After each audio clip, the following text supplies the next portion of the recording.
और आस्था इन दिनों निकली हुई हैं अपनी माता स्वर्गीय सिमी अग्निहोत्री जी की उस इच्छा को पूर्ण करने के लिए जो उनकी अंतिम इच्छा थी कि मम्मा ने जगराता रखा था और वो जगराता हुआ नहीं। मम्मा के साथ कभी आने का मौका नहीं मिला यात्रा में, वो हमेशा नाज़ों से रखती थी।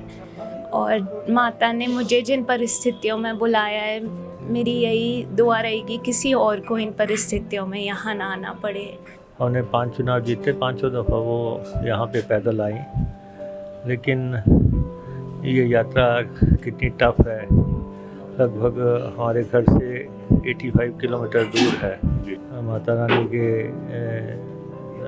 दर पे जो है वो उसी ढंग से जाएगी जैसे उनकी मदर जाया करती थी। नहीं, पापा का बहुत सहारा मिल रहा है। ज़ाहिर है एक बहुत मुश्किल दौर से हम निकल रहे हैं। मम्मा, चाहे पापा की पैकिंग हो चाहे मेरी पैकिंग हो, अभी तक वो खुद करती थी और उनके होते हुए मांगने की ज़रूरत नहीं पड़ती थी। उनको खुद इतना शौक़ और चाव था, तो कोशिश कर रहे हैं नई जीवन में ढालने की खुद को। और कि आस्था को क्यों ना लोकसभा चुनाव के लिए उतारा जाए, क्योंकि ये मांग लगातार उठ रही है। ये सवाल तो आप आस्था से ही पूछें। हमारे पिता को जनता ने एक संवैधानिक पद पे बिठाया है, पार्टी ने संवैधानिक पद पे बिठाया है, तो मम्मा कहती थी कि वो सही नहीं है और अपनी को संतोष होना चाहिए। एक साफ सोच थी कि जब परिवार के एक सदस्य को इतना मान सम्मान मिल रहा है तो हमें संतोष रखना आना चाहिए जीवन में। अगर हम अभी भी लालसा रखेंगे तो बहुत गलत है। इसीलिए हमने विनम्रता से सारे राजनीतिक जितने ऑफर्स आए उनको अस्वीकारा और मैंने पीएचडी की। और मम्मा का काफ़ी फोकस रहा कि मैं अपनी पीएचडी ख़त्म करूं, मेरी किताब छपे।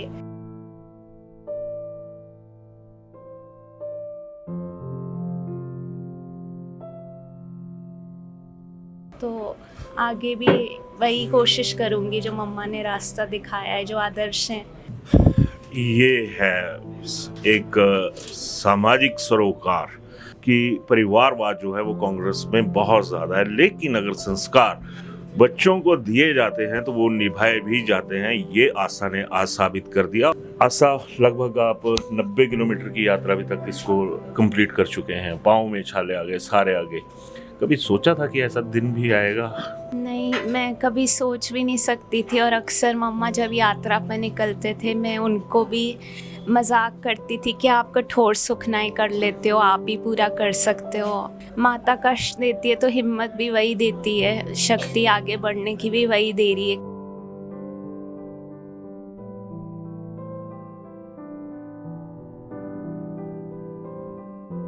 मुकेश भाई, आपके, हालांकि ये बात नहीं करनी चाहिए पर मेरे को एक पॉलिटिकल उस पर था और आप बात कर रहा था, आप पर भी एक चलता है कि सरकार वगैरह तो आपकी बदौलत आई।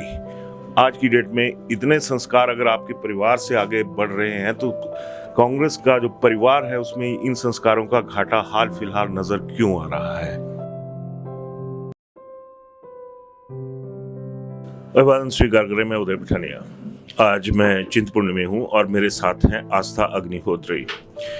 ये एक ऐसा फेस है जिसमें हिमाचलियत, जिसमें जो समाज के एक तरह से गुण माने जाते हैं बच्चियों में, वो सारे मौजूद हैं। और आस्था इन दिनों निकली हुई हैं अपनी माता स्वर्गीय सिमी अग्निहोत्री जी की उस इच्छा को पूर्ण करने के लिए जो उनकी अंतिम इच्छा थी, यानी माता चिंतपूर्णी जी के दरबार की जो एक यात्रा करते थे वो। और ये ना जाने कौन सा दौर था कि सिमी भाभी उस वक्त सबको छोड़कर चली गई जब उन्होंने माँ का जगराता भी यहाँ पे रखा हुआ था। लेकिन आज बिटिया आस्था खुद आगे निकली हुई है। आस्था, नमस्ते। निकली हो बेटा, सारी चीज़ें जो भी हैं माँ के साथ जुड़ी हुई। तो एक तरह से जिस तरह से एक समाज की बात आती है, बिटिया जो भी है एक आदरणीय तबका तो रहा है, बट बेटा तुमने तो साबित कर दिया इस चीज़ को। जी, थैंक यू। मम्मा के साथ कभी आने का मौका नहीं मिला यात्रा में। वो हमेशा नाज़ों से रखती थी और हर कष्ट से बचा के रखती थी। अभी मम्मा के लिए निकले हैं और माता ने मुझे जिन परिस्थितियों में बुलाया है, मेरी यही दुआ रहेगी किसी और को इन परिस्थितियों में यहाँ ना आना पड़े। ये मैंने पहले ही एक बात कही थी कि बेटियां क्यों अनमोल होती हैं, शायद यही एक वजह है। लेकिन सबसे बड़ी बात, मेरे बड़े भाई भी हैं मुकेश अग्निहोत्री, ये भी बिटिया के साथ चले हुए हैं। कुछ आपको विजुअल्स भी दिख रहे होंगे कि बाप और बेटी का रिश्ता क्या होता है। आस्था कोमल इसमें रही है, माहौल में रही है, सारी चीज़ें हैं। तो मुकेश भाई एक माँ की भूमिका में भी अब नज़र आपको आ रहे होंगे। तो मुकेश भाई, आप पहले तो कभी निकले नहीं थे भाभी के साथ। एक्चुअली माता के धन्यवाद देने के लिए वो आती थी और हमने 5 चुनाव जीते, 5 दफ़ा वो यहाँ पे पैदल आई। लेकिन ये यात्रा कितनी टफ है, लगभग हमारे घर से 85 किलोमीटर दूर है।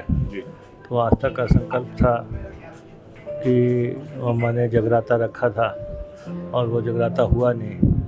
तो अब जो है माता रानी के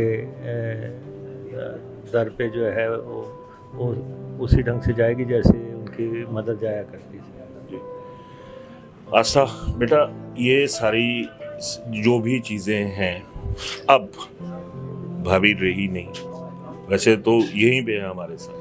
अब आपको कितना सा फर्क पारिवारिक माहौल में नज़र आता है? पापा जिस तरह से मैं जानता हूँ कि बहुत सारे मसलों में बहुत ज़्यादा लापरवाह थे। कई बार हम लोग शाम को भी या रात को कहीं बैठे होते थे, भाभी घर में हुआ करती थी, तो पूरा एक तरह से नज़र रखती थी कि भाई साहब क्या खा रहे क्या नहीं खा रहे। एक चीज़ होती है, मैं पारिवारिक माहौल पे बात कर रहा हूँ। तो अब पापा आपको कहीं ना कहीं एक तरफ बेटे की तरफ ही नज़र आ रहे होने।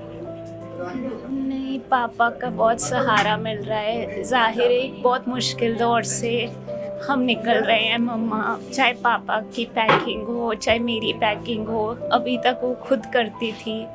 और हर चाहे शॉपिंग हो, मैं और पापा आज तक हमने कभी अपने लिए कपड़े नहीं खरीदे, कोई फ़ोन नहीं खरीदा। मम्मा करती थी सब कुछ और उनके होते हुए मांगने की ज़रूरत नहीं पड़ती थी। उनको खुद इतना शौक़ और चाव था। तो कोशिश कर रहे हैं नए जीवन में ढालने की खुद को। और चुनौतीपूर्ण है, मुश्किल है, बट यही सच्चाई है। सच्चाई को स्वीकार के आगे बढ़ रहे हैं। भाई साहब, आस्था का जो एक तरह से जो इसका एक ऑरा है सोसाइटी में और सारी चीज़ें हैं, एक बड़ी पॉजिटिव वाइब्स इस बच्ची से सबको जाती हैं। तो अब कहीं ना कहीं ये सवाल पिछले दिनों से सियासत में गरमाया हुआ है। मैं ये सवाल आपसे ही करूँगा कि आस्था को क्यों ना लोकसभा चुनाव के लिए उतारा जाए, क्योंकि ये मांग लगातार उठ रही है कि इस बच्ची के लिए आगे आना चाहिए। हालांकि मैं यहाँ पे थोड़ा सा अपने सवाल को खुद ही कंट्राडिक्ट कर रहा हूँ कि भाभी जी ने मैंने बयान पढ़ रहा था आस्था का कहीं पे कि परिवार में एक व्यक्ति ही एक्टिव रहेगा।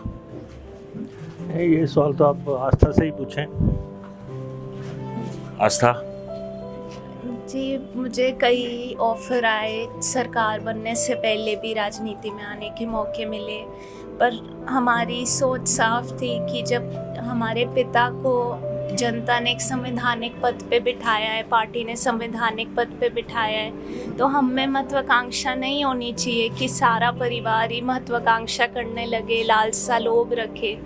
तो मम्मा कहती थी कि वो सही नहीं है और अपनी को संतोष होना चाहिए, हमें गौरव होना चाहिए कि हमारे पिता का, आपने खुद सफ़र देखा है मेरे पिता का, उसमें तिनका जोड़कर मम्मा पापा ने घर बनाया, घर संवारा, रुतबा पाया समाज में, तो उसमें संतुष्टि होनी चाहिए। मम्मा यही कहती थी। मम्मा को भी वीसी की ऑफ़र आई थी तो उन्होंने कभी भी वो नहीं स्वीकारी। उनका एक साफ सोच थी कि जब परिवार के एक सदस्य को इतना मान सम्मान मिल रहा है तो हमें संतोष रखना आना चाहिए जीवन में। अगर हम अभी भी लालसा रखेंगे तो बहुत गलत है।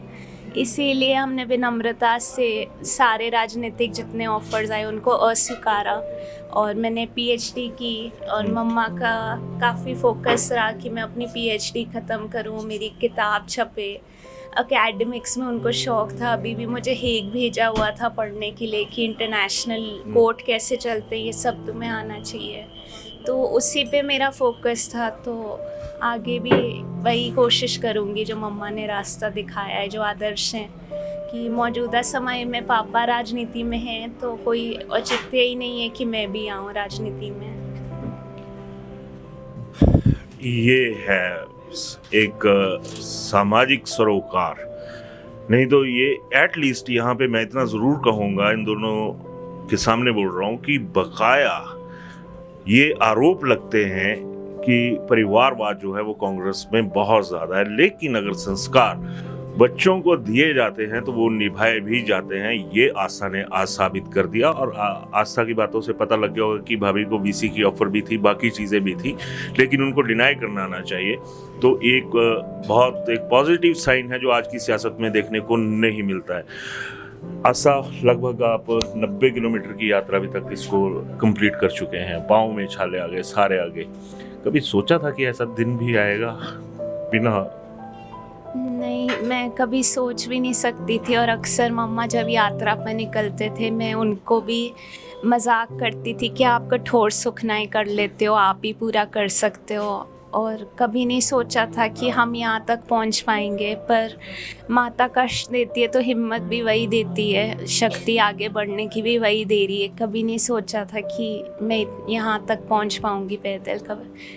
और सभी साथी आप देखेंगे 6th क्लास की बच्ची से लेके बुज़ुर्ग हमारे साथ चले हुए हैं पैदल, हरोली से, हमारे गांव से। तो उन सबको भी धन्यवाद। मेरी तो माँ थी, मैं तो अपनी माँ के लिए जा रही हूँ, पर वो भी इस दुख की घड़ी में हमारे साथ हैं। तो उन सबको भी बहुत बहुत धन्यवाद। शायद आस्था भाभी ने, नाम किसने रखा था भाई? सिमी ने, सिमी भाभी ने नाम रखा था आस्था, और आस्था के साथ जो है वो श्रद्धा की बात। तो मैं इसके बाद वहां पे जाऊंगा, लेकिन एक चीज कंप्लीट कर रहा हूं मैं यहाँ पे कि आस्था और श्रद्धा नाम में भी असर होता है। आज ये बच्ची चल रही है और एक बहुत बड़ी बात कही जिसमें सिमी भाभी का भी योगदान रहा है, मुकेश भाई का भी योगदान रहा है कि आज 6ठी क्लास से बच्चे से लेकर बुजुर्ग तक अगर इनके साथ चल रहे हैं तो ये क्या मैसेज है। हालांकि मैं सोशल इंटरव्यू में बैठा हूं, लेकिन जब एक पॉलिटिकल आदमी साथ में बैठा होता है तो वो कहीं ना कहीं पॉलिटिकल चीज़ें हो जाती हैं। तो बकाया जिस तरह से माहौल है, अभी मैं थोड़ा सा पॉलिटिकल जाऊंगा।